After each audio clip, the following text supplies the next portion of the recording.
This is Good Morning Jacksonville. Welcome to Good Morning Jacksonville. I'm Shelby Danielsen with a look at your top stories this morning. But first, a look at your Saturday morning forecast with meteorologist Steve Fundy. We are just one day away from the first game of the regular season for the Jags. Who's excited? Steve? Let's go, Jags! Woo! All right, well, our team is in New York City exploring the Big Apple ahead of the game. And you know the king of exploration, right? Our very own Lewis Turner, who is joining us live now, actually from the stadium. All right, Lou, what have you been up to up there? All right, you're just listening to a live press conference from the Pentagon.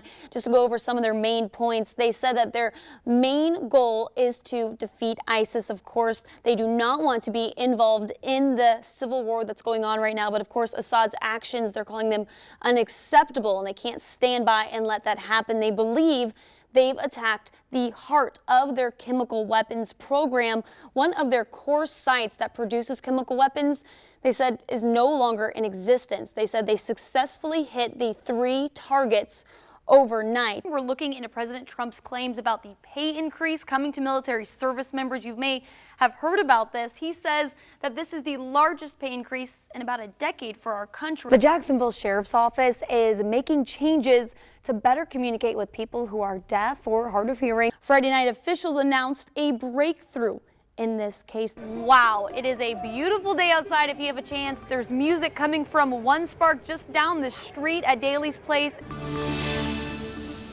And we are live from Foxborough. It is finally game day, Gina. Should we do it? Okay, ready? 3, 2, 1. Duval. We need to work so on good. that. What says fall better than a pumpkin jiff and candles on sale? The first ever 2018 GMJ draft. And again, thank you for being a part of it. Yep. For the next story we will read. Absolutely. You can get those votes going. Big decisions. And Commissioner is telling us that, yep, the Bulldog wins. The Bulldog story wins by 1% over. What, 46% to 45%, Yes. Rachel? So All right, let's get this going. Let's go to the winning story. The most beautiful Bulldog. A little bit warmer, high of 58 degrees. How ironic that my Chiefs jersey is the high tomorrow. What? Tired. Let's see if this Drink helps. the coffee to wake up. Oh yeah, much better. Woo! Look alive. The question was, now that it's spring, think I should throw my pumpkins away. They're still there. The longest lasting pumpkins I've ever. Great pumpkin. Great pumpkin of Jackson. Today's not Saturday. Oh yeah. It's Sunday. Redo the intro. Sunday morning rain. Is falling. Make an observation. Somehow we always end up wearing glasses on the same time. You know what? What are you? My vision. Whoa, gosh, I'm in a tunnel. Very different story in St. Augustine right now. See just how deep it is. This entire intersection here was up past my boots. And Joe, if you can make your way over here or maybe shine your light, be very careful. I just want to show you guys an example. If you didn't see my live shot a little while ago, our dunes did such a great job, but they were all the way up here. And then the waves, you can see, pushed it all the way back here. Although I mentioned that there are still some wires hanging here, utility workers were out all day today, and I can tell you they'll be out here again tomorrow. A lot of people were calling them heroes. In New Orleans East, Shelby Danielsen, Eyewitness News. She was forced to speed down, going 60 miles per hour at times throughout these neighborhoods, making sudden turns. Look behind me right now across the street. This is unfolding. I'm going to get out of the way. Her daughter was inside. Did you see her cross the street, ma'am? I saw her across the street. Yes. So she's okay. She okay. Thank you, Lord. Thank you. Transition team. Are you really going to ask a question about if he goes to church with me? What does going to church with me have anything to do with public policy or business? My question was, do you feel like your personal relationship is a conflict of interest? No. City council members brought me the concern. I think in fairness, I was just bringing it to you to get your response. Do you think it would have been a bad idea to disband it? Look, they set up committees on any given day. I think the council president set up a committee on parks at the beginning. I know, but JEA is the biggest asset. I don't. What do you have to say about the license plate report that you denied making? So you didn't have red light tickets? No, I did not. You said it in the police report. I said that my tag was stolen, not red light, some pass. Okay. I mean, do you want to see the report? It's not. How do you know for a fact that it was from the store?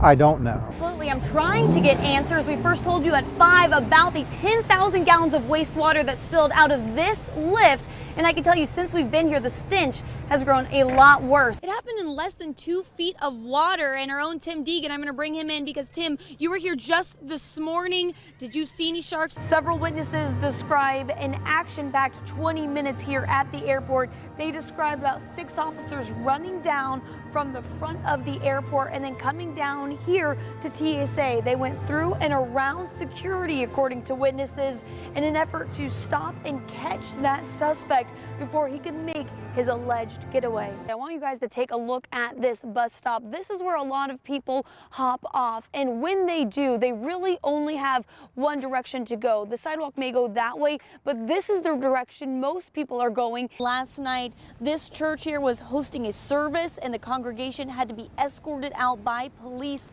after this unfolded. And the shooting happened over here. I can take you over to this police tape. This is part of the perimeter they have set up. This place is rocking right now with everything and everyone Jaguars. Just take a look at that line outside of Game On. So let's take a quick look back at the journey here. What a grab! Touchdown, Jacksonville! Try for the Jaguars. Whoa, not that journey. I'm going to leave the X's and O's to Chris Porter. I'm talking about the actual trek of Saxonville fans to Boston. We're just asking people what they think of the Gate gas station that's being built down the street. Right, one word, black if it's a good thing, red if it's not so good. Here's one way of looking at it. It's kind of like a game of Monopoly. We'll start with the mayor over here on St. James Place. Fitting since City Hall is called the St. James Building, and it's connected to the community and a lot of money that's involved, as we know. And JEA, in part, is over here in the electric company. Now that's the part some council members are suggesting that they sell. Some council members like Schellenberg and Gulliford say they could net $5 billion from selling the electric side of JEA, while the water and sewer side, they said the city could retain. Other council members like Crescent-Binney say fat chance getting that kind of money. So on one hand, we have people who want to sell JEA. They want to pass go, collect the money, and pay for some downtown development. But on the other hand, you have those who are asking, is JEA priceless?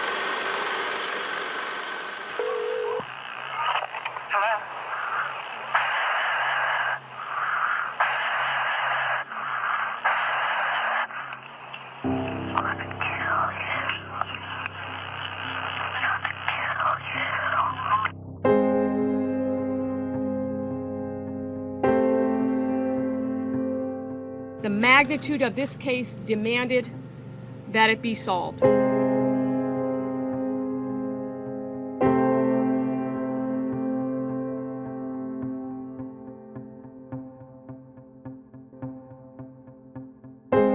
It was literally just terrifying.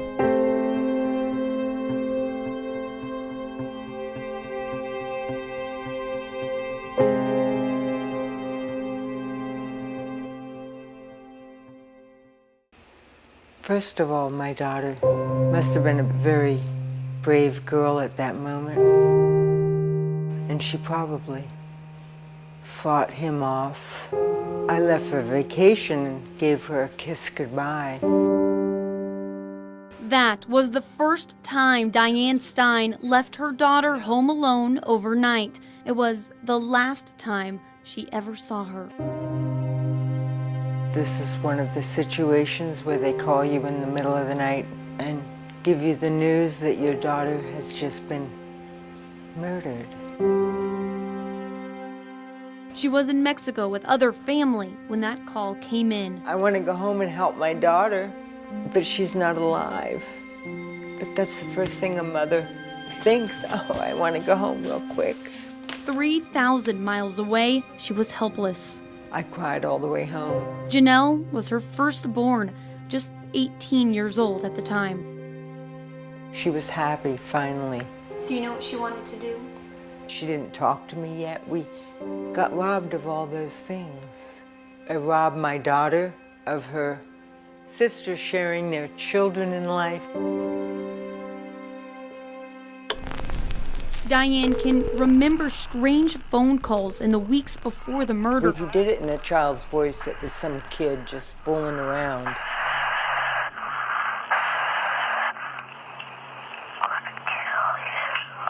And he would say, I'm gonna kill you, in a low but almost childish voice on the phone. Decades later, with phone records from other victims, investigators believe it was the Golden State Killer.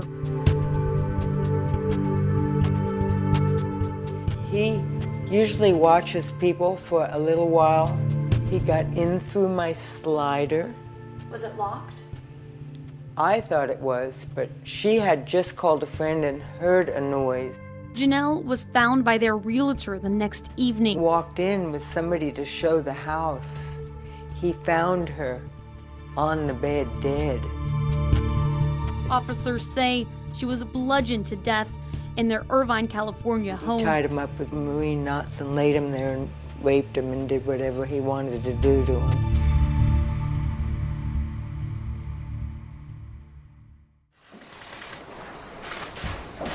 After 40 years on the run, Joseph D'Angelo was arrested. Someday maybe we'll get a chance to talk to him, and I'd like to ask him, why did he pick my house? I guess this is all Mother's idea of sadness. But she still lives. She still lives on in the story.